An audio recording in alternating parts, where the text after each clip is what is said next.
Okay, this is a video tutorial on how to install firmware for a VMS 333, one of these guys.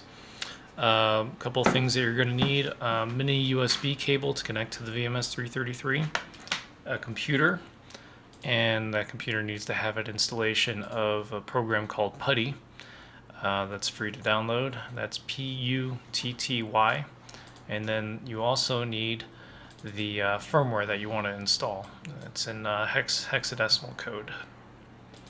Okay, so before you plug the VMS 333 into your PC via USB, you want to hold down the feature trigger and then plug in your mini USB. This will supply power to the VMS, and you'll get a red light. Then you release the feature trigger. It'll blink a few times, and then you get a blue light, so it's now ready to receive new firmware. So now I'm going to look up and see which port my VMS is using on the PC. To do that, I'm going to click on the Start button, right-click on Computer, click on Manage. That brings up Computer Management. And on the left side, you'll select Device Manager, and then you'll scroll down to Ports, expand that tree, and you'll see a particular port being used is port COM36. So you want to remember COM36. If you have other devices connected, you can determine which device is using which port by disconnecting and reconnecting, and this will automatically refresh when you do that. Then you can figure out through process of elimination which port is to which device. So remember COM36 though. Now I'm going to start up Putty, and the first thing you want to do is select Serial under the radio button, connection type, and then for the serial line we're going to enter in COM36. We're going to leave the speed at 9600 baud, and then on the left side we're going to go down to this category Serial, and we're going to change flow control to RTS/CTS. Okay, then we go back to session, and then before I open this, I'm going to open up my hex code, and I'll want to copy all of this to my clipboard. So once this is active, you can click somewhere within the notepad document, hold down Control on the keyboard and press A to select everything in there. Hold down Control and press C to copy it to your clipboard. We can minimize that. And now we're going to start up Putty by clicking on Open. You may not get any sort of reading initially, that's fine. Just press Escape on your keyboard and you'll get a list of options. The first option is Load New Firmware. That's what we want to do, so we'll press L. And now it's waiting for that to be entered in. And all you need to do is right-click once in this dialog, and then it'll start pasting that code and sending it to the VMS. This can take a few minutes.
Okay, so once it's completed, it'll give you a readout of the progress and if there are any errors. One thing to note is where it says number of download errors, it should say 0. If it doesn't say 0, then you need to go back and check your work and make sure you follow the instructions exactly. Now, the VMS is programmed and you can just disconnect it from the USB. You'll get a message saying error reading from serial device. You can just press OK. And that's how you program your VMS 333.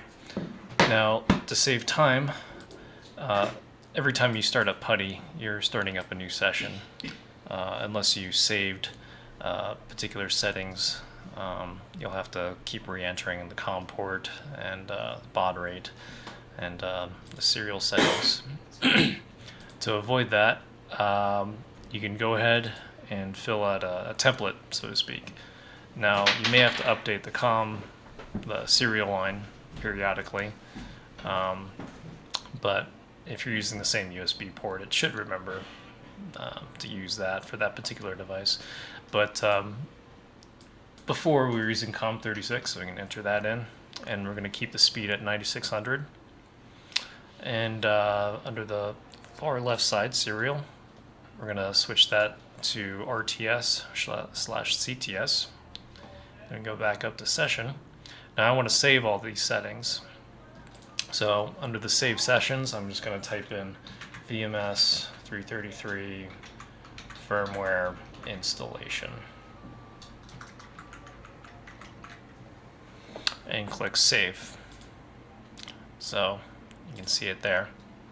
Now when I close out of PuTTY and then start it up again, I can see it there, VMS 333 firmware installation. So I select that and click load, and it will remember all my settings that I made before.